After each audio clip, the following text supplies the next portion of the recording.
À Pittsburgh, aux États-Unis, 3 pompiers perdent la vie lors d'un incendie. Leur décès pousse les enquêteurs à découvrir l'origine de ce sinistre. 2 incendies criminels sont déclenchés à Baltimore. Les enquêteurs tentent d'établir un lien entre les 2 sinistres. Des détectives de Reno, au Nevada, doivent retracer un incendiaire. Restera-t-il des indices dans les décombres du brasier? Le feu attaque soudainement. Il brûle tout ce qu'il trouve sur son passage. Mais grâce à la criminalistique, les enquêteurs en incendie parviennent à reconstituer les événements et à faire surgir la vérité à partir de quelques cendres.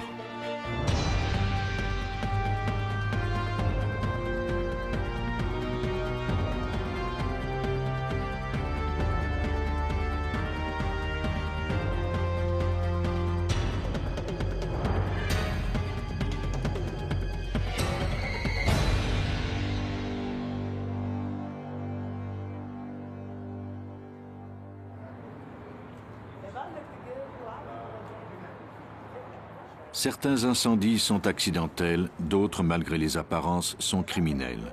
Les experts doivent faire la différence entre les deux.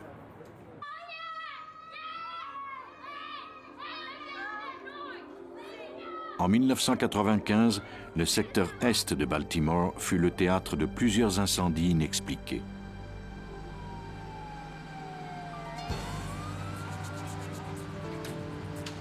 En juillet, des pompiers furent dépêchés au 1311 Rose Street. L'immeuble s'était complètement effondré.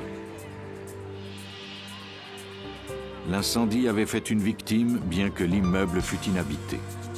Il s'agissait d'un clochard qui s'y était abrité pour la nuit.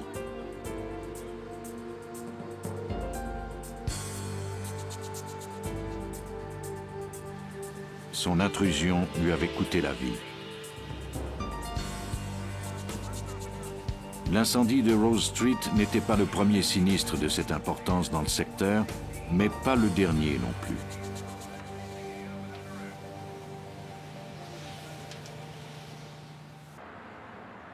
Moins d'une semaine plus tard, une explosion détruisit un autre immeuble à quelques pâtés de maison sur Lombard Street. Des briques et des débris furent projetés à 15 mètres de distance. Une voisine fut victime d'un arrêt cardiaque au moment de l'explosion et mourut quelques jours plus tard. La police de Baltimore et le service des incendies contactèrent l'ATF, le bureau de l'alcool, du tabac et des armes à feu, pour examiner la situation. C'est l'agent James Tenda qui fut chargé de l'enquête. C'était une explosion importante. Il s'agissait de 3 maisons côte à côte sur Lombard Street. Cette maison se trouvait entre les 2 autres. Lorsqu'elle a explosé, tout le pâté de maison s'est écroulé et le feu s'est propagé. S'il y avait eu la moindre personne, elle aurait eu de la difficulté à s'en tirer. Il y avait eu 2 incendies inexpliqués, 2 immeubles réduits à néant en l'espace de quelques jours. Les enquêteurs de l'ATF pensaient qu'il y avait un lien avec d'autres incendies encore plus importants. Depuis quelques années, 13 incendies avaient ravagé d'autres immeubles dans le même secteur. Les dommages s'élevaient à 2 millions de dollars.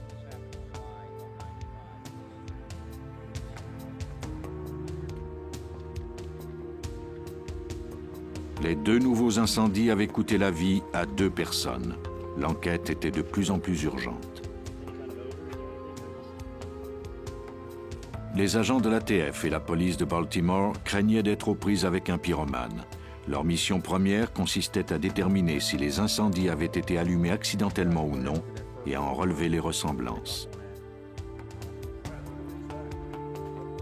L'expert Mark Profili du service de police de Baltimore fut assigné à cette enquête. Les gens se demandent comment nous pouvons découvrir des indices à partir d'un tas de décombres. Nous croyons que le feu ne détruit pas les indices, mais plutôt qu'il en crée.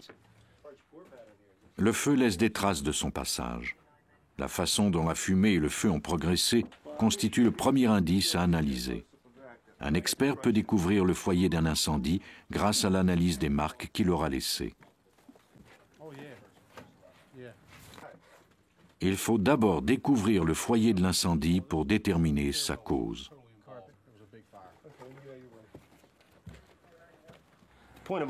L'origine de l'incendie se situe ici.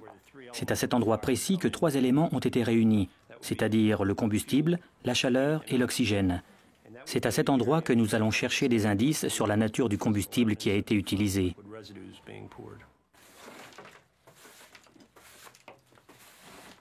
Les enquêteurs découvrirent qu'une partie du plancher avait subi davantage de dommages que le reste.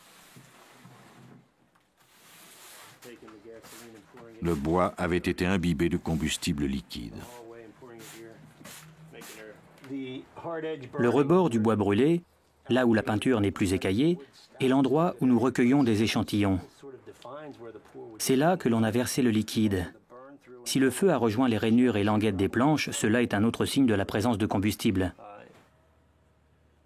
L'ATF fit appel à un autre expert pour l'enquête de Rose Street.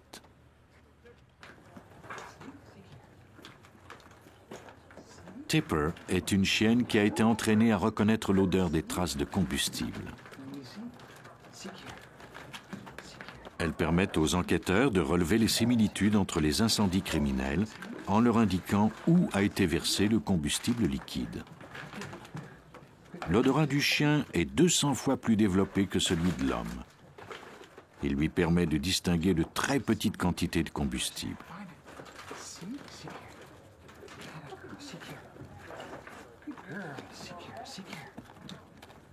Grâce à lui, la cueillette d'échantillons est plus rapide que s'il fallait travailler à l'aveuglette.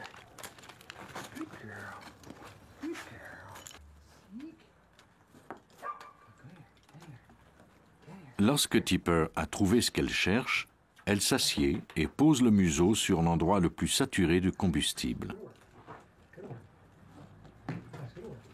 Elle montre ainsi aux enquêteurs quels indices recueillir.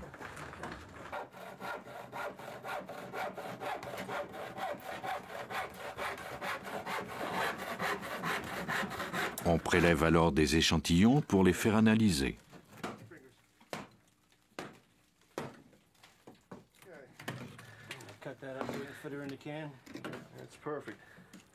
Les combustibles ont la propriété de s'enflammer rapidement, mais ils laissent des traces. Si le bois n'est pas réduit en cendres, il sera imprégné des traces de vapeur du combustible. L'eau des pompes d'incendie a même comme effet d'emprisonner le combustible dans le matériau. Fait étrange, Tipper revenait toujours dans une partie du couloir où l'incendie n'avait pas fait de ravage.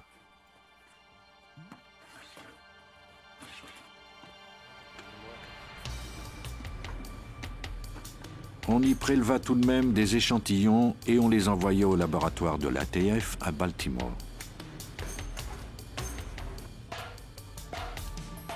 L'analyse consistait à percer les boîtes et à y insérer une pipette remplie de charbon activé. S'il y avait présence de combustible, le charbon l'absorberait. On pourrait ensuite identifier le combustible à partir du charbon. Cet examen démontra que l'incendie de Rose Street avait été allumé avec de l'essence. Les échantillons recueillis à divers endroits de la maison démontraient qu'il y avait eu une grande quantité de combustible. Le criminel pensait probablement que plus il en verserait, plus le feu serait grand.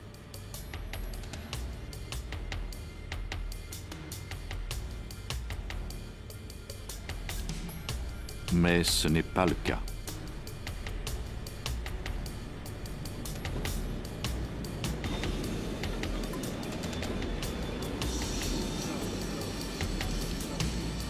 Il était parvenu à ses fins, mais ce n'était pas un expert en la matière. Il faut que la combinaison d'essence et d'oxygène soit parfaite pour que le feu soit à sa puissance maximale. L'individu avait mis trop d'essence. Peut-être aussi que les fenêtres n'étaient pas ouvertes. De toute façon, il y en avait trop. L'indice le plus important était la partie du plancher qui n'avait pas brûlé et que le chien avait remarqué. L'ATF y découvrit des traces de combustible, mais il était là depuis un bon moment.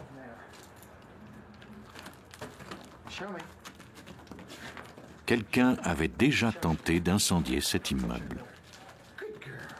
L'étrange découverte de Tipper permettrait-elle de mettre les enquêteurs sur la piste d'un réseau d'incendiaires?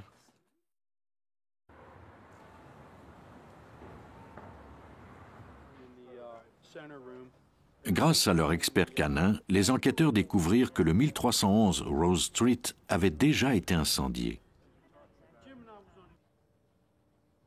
2 ans plus tôt, le propriétaire, Robert Milligan, avait touché plusieurs centaines de milliers de dollars des assurances. La police de Baltimore interrogea Milligan, un homme d'affaires et propriétaire de HLM.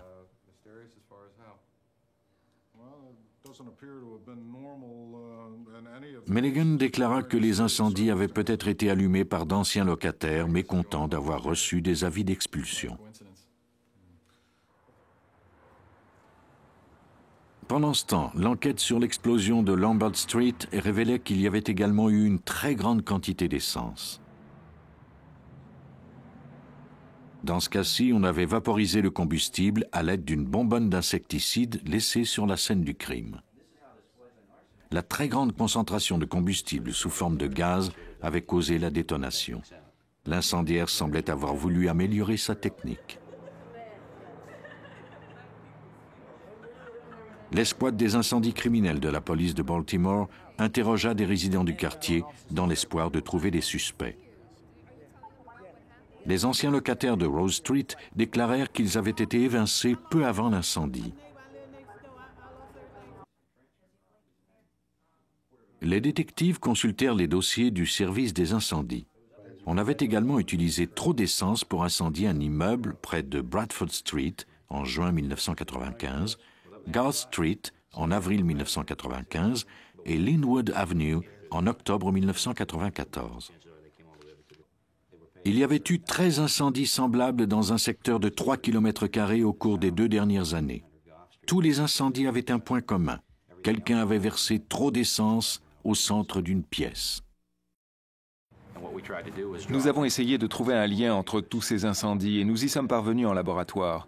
Nous avons découvert que les incendies avaient tous été allumés de la même façon et qu'on avait utilisé le même combustible chaque fois. Les détectives devraient entreprendre une enquête de grande envergure pour découvrir si on avait allumé ces incendies dans le but de réclamer de l'argent. La police et l'ATF commencèrent par vérifier les antécédents de Robert Milligan, le propriétaire de l'immeuble de Rose Street. On découvrit que ce dernier éprouvait de graves difficultés financières. Ses sociétés et les revenus de ses immeubles locatifs déclinaient. Il avait des dettes de plus de 60 000 $. Les enquêteurs fouillèrent les dossiers de chacune des propriétés de Milligan. Certains de ses associés étaient des criminels notoires. Il fallait ensuite découvrir si ces mêmes hommes étaient eux-mêmes propriétaires d'immeubles incendiés. Les détectives consultèrent les relevés bancaires, les rapports de société, les rapports du service d'incendie, de police et d'assurance. Il parvint finalement à découvrir que Milligan et ses associés avaient tous un lien avec les 13 incendies et qu'ils avaient touché des montants d'assurance. Mais qui allumait ces incendies?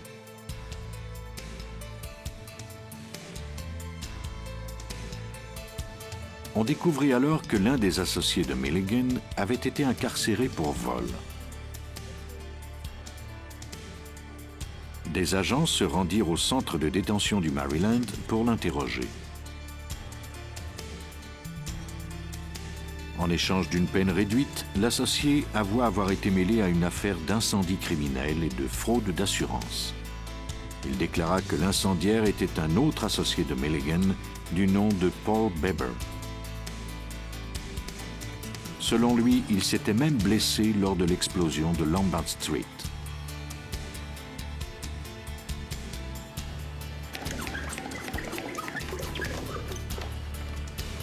L'informateur déclara que Beber avait modifié sa technique et décidé d'utiliser un vaporisateur d'insecticide pour saturer l'immeuble de Lombard Street. Il pensait qu'il gagnerait ainsi du temps, mais il avait sous-estimé la puissance du feu. Il était resté prisonnier des flammes, mais était parvenu à s'échapper grâce à l'aide du frère de Robert Milligan, Gary.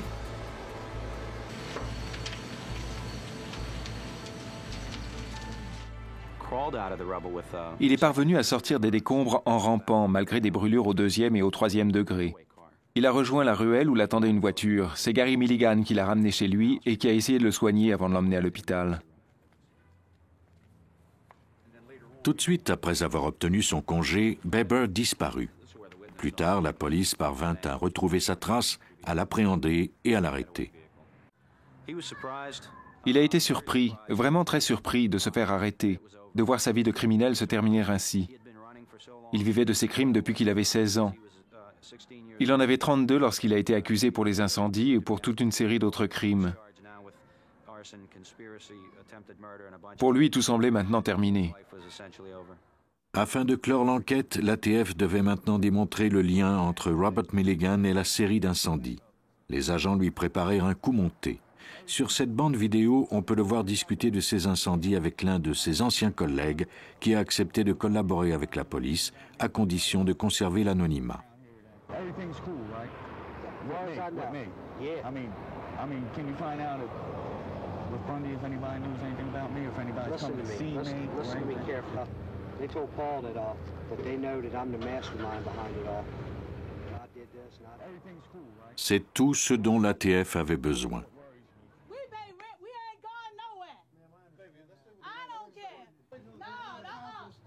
Les enquêteurs apprirent que Milligan avait engagé des hommes pour évincer ses locataires une semaine avant le sinistre de Rose Street.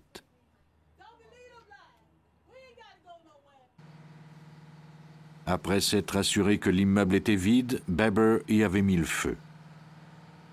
Milligan n'avait pas pu prévoir qu'un vagabond s'y réfugierait. Milligan versait également des pots de vin à la police afin de s'assurer que ces hommes ne seraient pas arrêtés. Mais son réseau avait fini par être démantelé.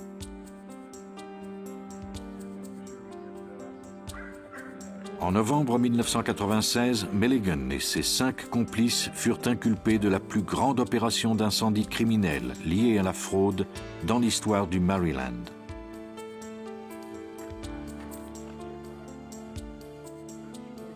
En avril 1997, les 6 hommes plaidèrent coupables à des accusations d'incendie criminel, de complot et de possession d'armes. Ils écopèrent de sentences d'emprisonnement allant de 17 à 24 ans.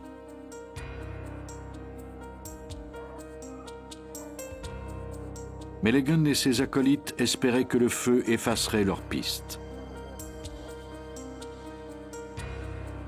Mais le travail des experts légistes avait permis de relier les 13 incendies et de découvrir l'identité des coupables.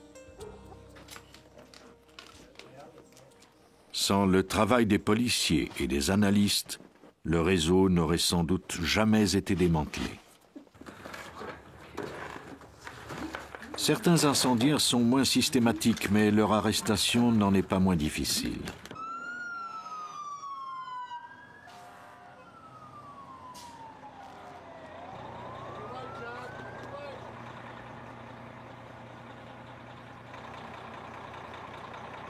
Le 18 novembre 1992, on dépêcha les pompiers de Reno, au Nevada, sur le site d'un incendie important.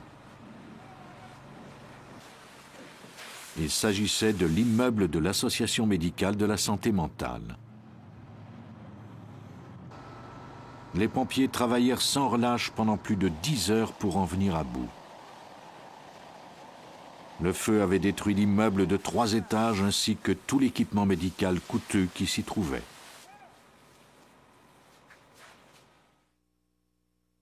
L'intensité des flammes était suspecte. L'expert légiste William Stevenson fut chargé de photographier et d'analyser les décombres. Voici une des premières photos qui a été prise sur la scène du crime. C'est une photographie aérienne de l'immeuble. Le secteur à l'ouest de cette véranda, vers la résidence elle-même, a été identifié comme étant le foyer présumé de l'incendie.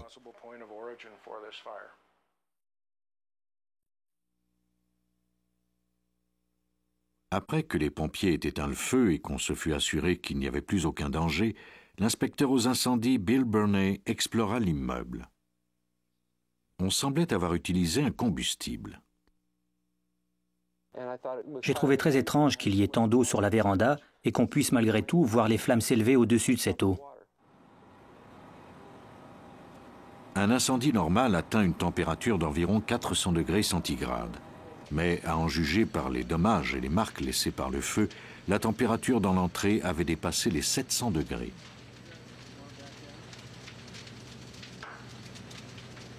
Un feu causé par des fils électriques ou la combustion du chiffon imbibé d'huile n'aurait jamais pu causer de tels dommages. Il était évident qu'on avait utilisé un combustible. Il y avait des coulées de combustible et des endroits où la peinture était tout écaillée. Cela indiquait qu'il y avait eu une chaleur intense pendant un court laps de temps. Burney et Stevenson commencèrent à chercher des indices sur l'identité de l'incendiaire. Malgré une analyse soignée de la scène, Stevenson ne découvrit aucun indice important. L'incendie avait été si fort que les pompiers n'étaient pas parvenus à entrer dans l'immeuble. On leur avait donné l'ordre de l'arroser de l'extérieur.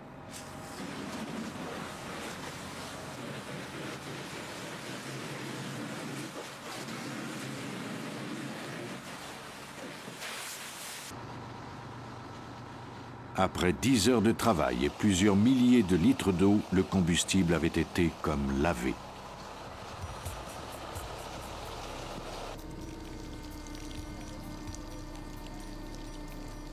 Les enquêteurs concentrèrent leur attention sur la porte d'entrée. Elle semblait avoir été le foyer de l'incendie. Le carreau d'une fenêtre latérale était cassé. Burney soupçonnait que c'était par cette ouverture que l'incendiaire avait versé le combustible. J'ai constaté que l'incendie avait été allumé par quelqu'un qui avait utilisé un combustible liquide. Il a utilisé entre 10 à 25 litres d'essence. Il a cassé la vitre et a versé le liquide par le trou. Il s'est d'ailleurs peut-être coupé le dessus ou une partie de la main à ce moment-là. Si Burney ne s'était pas trompé, le suspect avait une blessure à la main. L'incendiaire avait-il laissé du sang sur la scène du crime?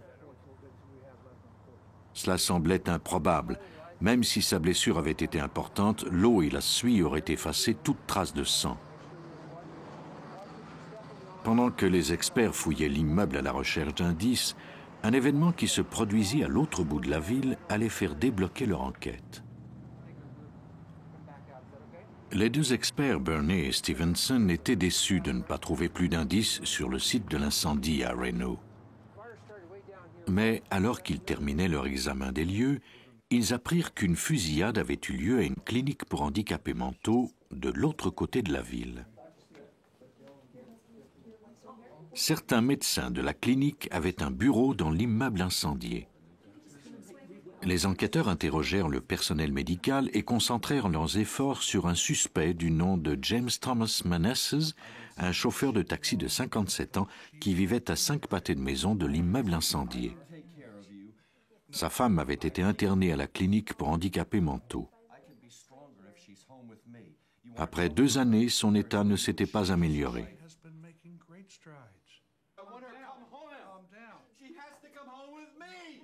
Manasses, frustré par cette situation, avait développé une rancune contre les médecins qu'il tenait responsables du dépérissement de sa femme. Il avait exigé que sa femme ait son congé, mais les médecins avaient refusé.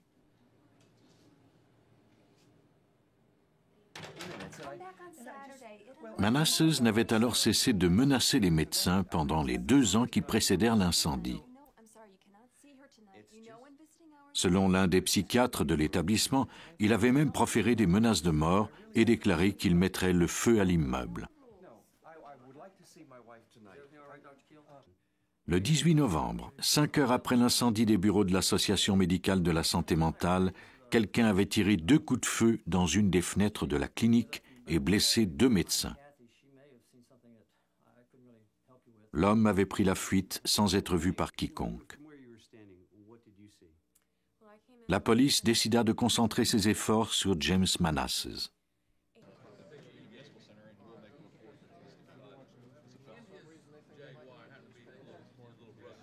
Des agents se rendirent chez lui et découvrirent qu'il avait abondamment saigné. Ses 2 mains étaient couvertes de lacérations. Il fut emmené au commissariat pour y être interrogé. Manasseh déclara qu'il avait été victime d'une agression la veille, au cours de laquelle il avait été blessé. Nous nous sommes rendus sur les lieux afin de vérifier s'il avait bel et bien été attaqué à l'endroit qu'il avait mentionné. Et nous avons cherché des éléments relatifs à cette attaque. Lorsque nous sommes arrivés sur les lieux, nous n'avons retrouvé aucune trace de sang.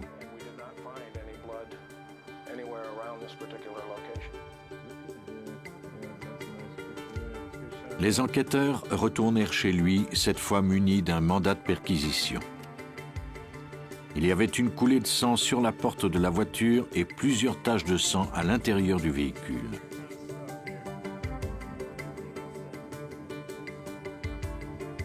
Dans la maison, ils constatèrent que Manasseh n'avait pas nettoyé tout le sang qu'il avait perdu. Dans la cuisine, il y avait un seau qui contenait du sang.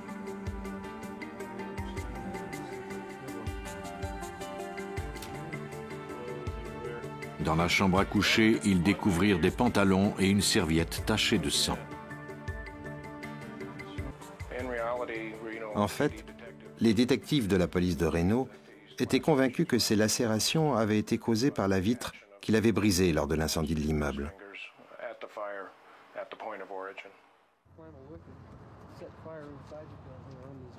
La seule façon de prouver sa culpabilité serait par le biais du sang de ses blessures, à condition d'en retrouver des traces sur les lieux de l'incendie. Stevenson est un habitué d'une technique de laboratoire qui consiste à fixer une empreinte de sang en la cuisant. Était-il possible qu'une seule goutte de sang ait été préservée à cause de l'intense chaleur et qu'elle ait échappé au jet d'eau et à la suie? Les chances étaient minces, mais il n'y avait pas d'autre alternative. S'il y avait eu du sang, la chaleur aurait eu pour effet de le fixer dans le béton. Il y avait 15 cm d'épaisseur de débris dans l'entrée. Les experts les ôtèrent, puis lavèrent la véranda avec un soin méticuleux. Alors qu'ils faisaient ce travail, ils aperçurent des petites gouttes brunes qui ressemblaient à du sang. Ils en relevèrent l'emplacement. Il y avait des gouttelettes près de la fenêtre et dans l'escalier. Ne sachant pas exactement quelle quantité serait nécessaire pour les analyses, ils en recueillirent le plus possible.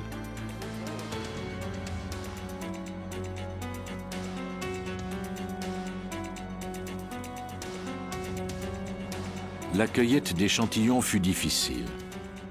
En général, le sang est recueilli à l'aide d'un coton-tige humide, mais ces gouttelettes étaient cuites. L'équipe dut utiliser un scalpel pour les gratter. La seule façon de faire inculper le criminel était de prouver son identité grâce à ces quelques fragments de sang séché.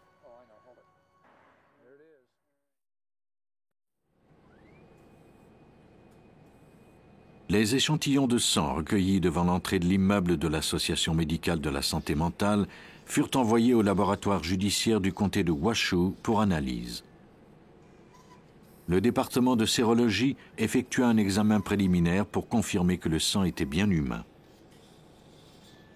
Les échantillons furent ensuite envoyés à l'analyste René Romero afin qu'elle tente d'en extraire le code génétique.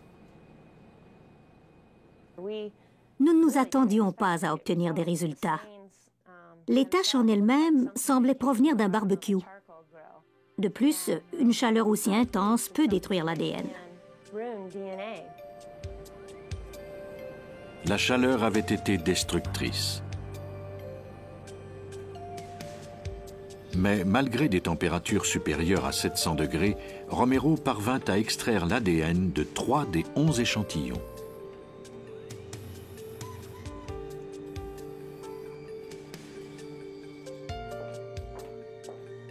L'analyse suivante consistait à soumettre l'ADN à une source de radioactivité.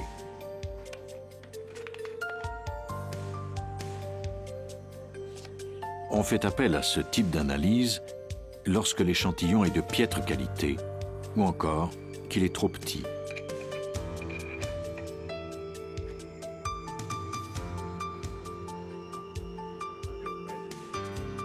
Trois mois plus tard, on obtint enfin les résultats. Le procédé ne fonctionna que sur un des 3 échantillons. Les résultats furent ensuite comparés à l'ADN du sang de James Manasses.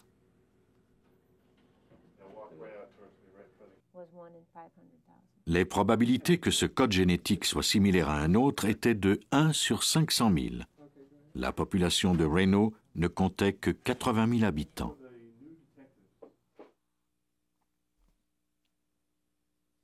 Bien que microscopique, la preuve était solide. Elle avait résisté au brasier et avait fait en sorte que James Manasses puisse être condamné pour ses actes.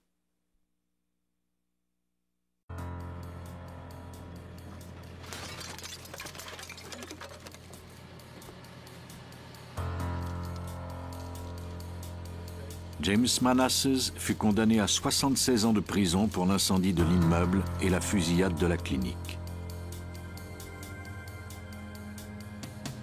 Un seul bidon d'essence et une allumette avaient entraîné des pertes de 4,5 millions de dollars.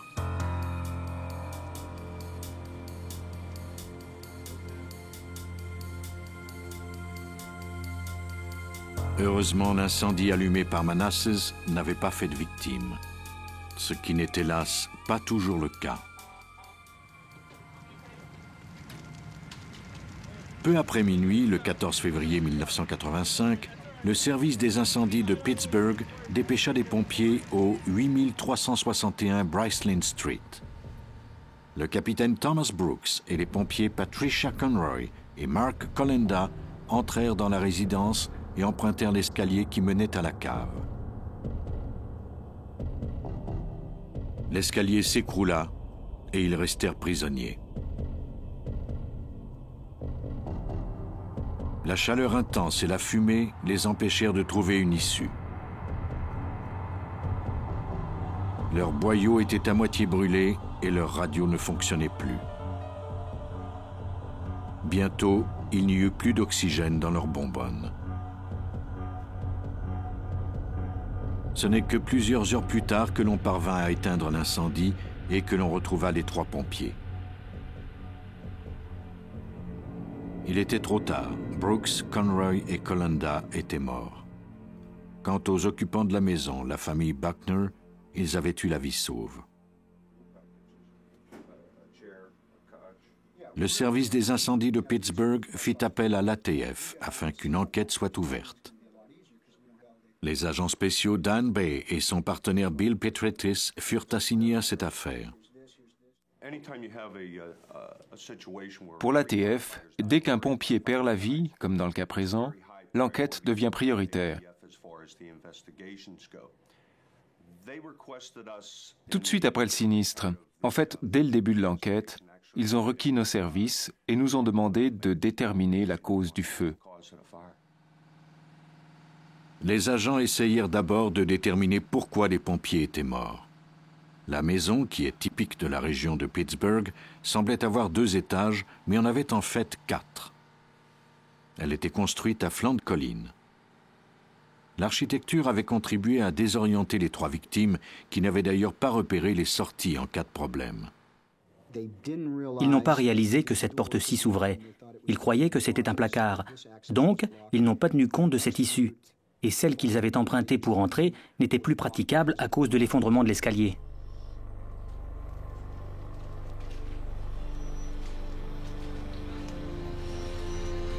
Aveuglés par la fumée, les pompiers avançaient à tâtons à la recherche d'une porte ou d'une fenêtre. N'ayant pas trouvé d'issue, ils avaient fini par croire qu'ils étaient pris au piège.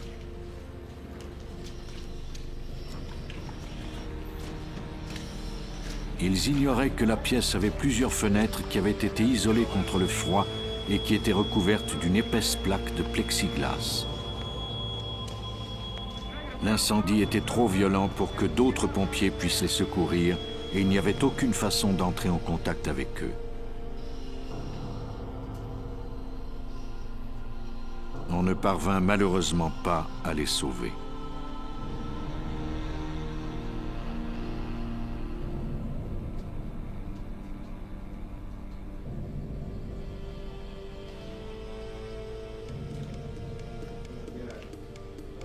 Les experts devaient maintenant découvrir l'origine de l'incendie. Les analystes de l'ATF fouillèrent les décombres de la résidence.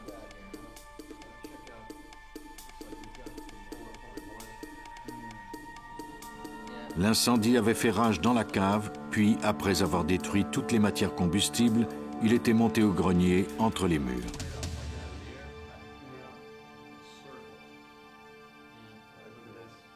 Le feu n'avait pas été causé par un problème électrique. Aucun fil ne semblait usé, les électroménagers, le chauffe-eau et la fournaise n'étaient pas endommagés.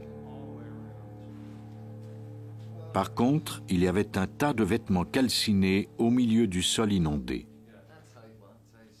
Les experts examinèrent alors le plafond. Au-dessus de la pile de vêtements se trouvait une marque de brûlure étrange qui éveilla les soupçons de l'enquêteur Bill Petretis. Il y avait un rond d'environ 4 mètres sur les solives. C'était assez inhabituel. C'est ce qui nous a indiqué que le foyer d'origine de l'incendie se trouvait dans cette cave.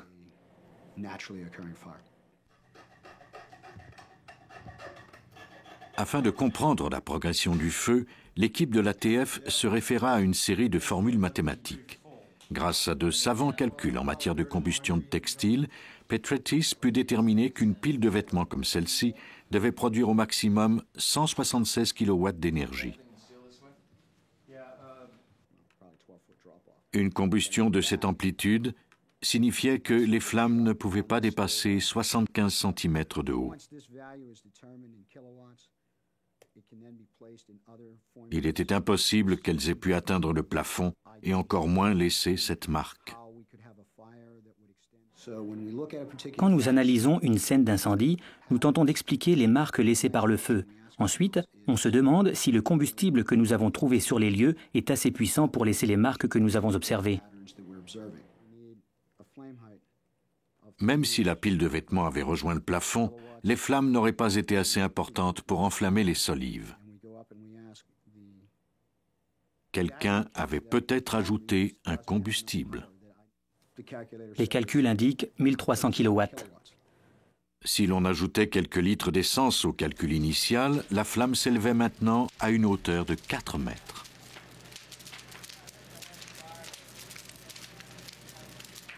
Ce résultat correspondait aux marques de feu sur le plafond et les solives. Il était impossible qu'un simple tas de vêtements produise un feu assez puissant pour enflammer le plafond, à moins qu'on y ait versé un accélérant.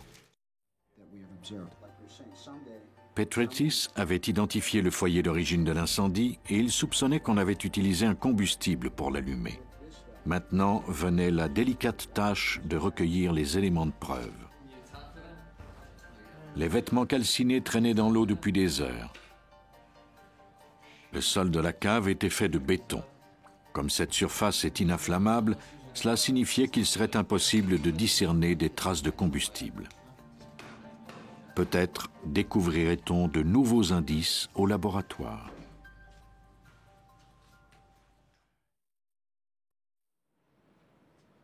On demanda aux experts du laboratoire de Rockville, au Maryland, de procéder à l'analyse d'échantillons de vêtements, de bois et de fragments de ciment provenant de la maison incendiée de Pittsburgh. Le chimiste William Kinnard examina les débris à la recherche de traces de combustible. Les pompiers qui nous envoient les échantillons nous demandent d'y chercher des traces de combustible. Pour ce faire, nous utilisons une méthode à base de charbon. L'analyse consiste à insérer une languette de charbon dans un contenant étanche. Le charbon est retenu par un aimant.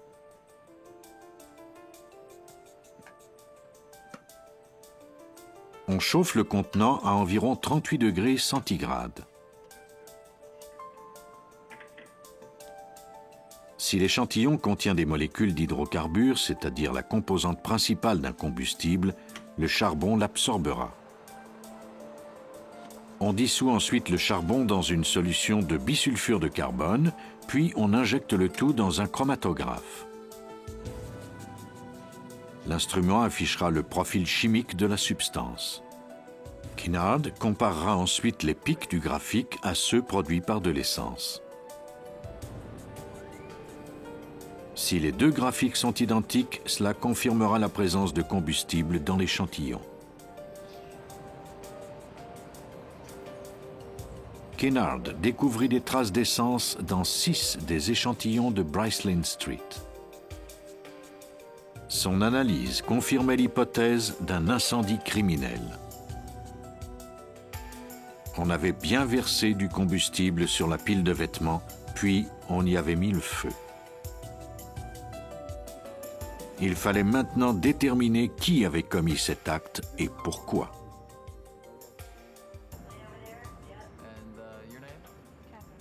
L'ATF procéda à l'interrogatoire du propriétaire de la maison, mais ce dernier ne semblait avoir aucun motif pour agir de la sorte. On crut ensuite qu'il s'agissait peut-être d'une guerre de gang, mais aucun indice n'allait en ce sens. L'ATF contacta alors Ronald et Darlene Buckner, les locataires de la maison. L'ATF poursuivait son enquête lorsque les agents apprirent que les Buckner projetaient d'acheter une maison. Pendant l'été 1984, Ronald et Darlene étaient allés visiter des propriétés avec plusieurs agents d'immeubles. Au mois d'octobre de la même année, ils avaient demandé des informations à maintes reprises au sujet d'une hypothèque, mais les banques la leur refusaient parce qu'ils ne pouvaient pas fournir de mise de fonds. En novembre, après 5 ans sans assurance, les Buckner décidèrent tout à coup de souscrire à une police d'assurance locataire sur la maison de Bryce-Lynn Street. 3 mois plus tard, la maison était la proie des flammes.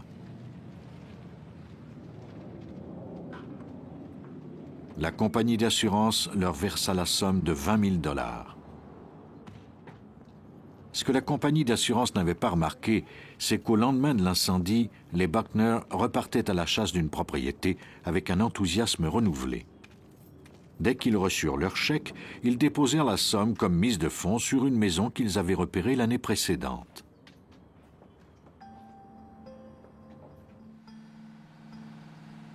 Les Buckner avaient donc un mobile. Les enquêteurs soupçonnaient de plus en plus Darlene Buckner et son fils, Gregory Brown. Darlene avait déclaré que le soir de l'incendie, Gregory et elle étaient allés faire des emplettes. Lorsqu'ils étaient revenus, la maison était la proie des flammes.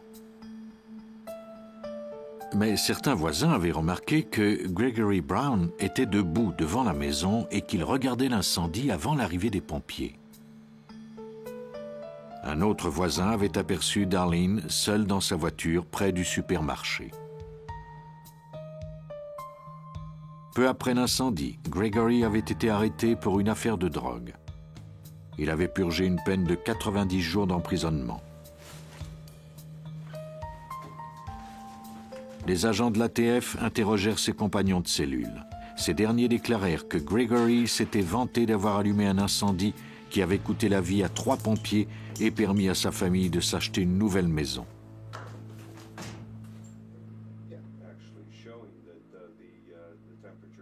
L'ATF porta des accusations contre Gregory Brown et Darlene Buckner. Toutes les analyses scientifiques démontraient qu'il s'agissait d'un incendie criminel. Les incendiaires jouent avec une force qui est bien au-dessus de leur contrôle. Le fait de jeter une allumette sur un tas de vêtements imbibés d'essence avait entraîné une série d'événements qui coûterait la vie à 3 personnes.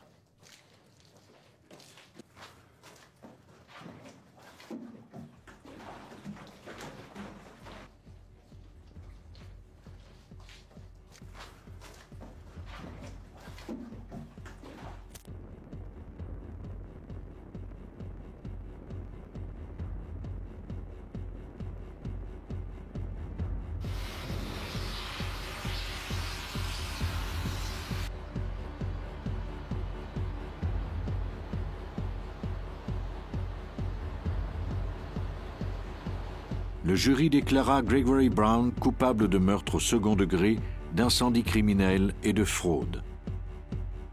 Il fut condamné à 3 peines d'emprisonnement à vie consécutives. Quant à Darlene Buckner, elle fut jugée coupable de fraude d'assurance, mais fut acquittée des autres accusations. Elle fut condamnée à 3 ans de prison et à payer une amende de $5 000.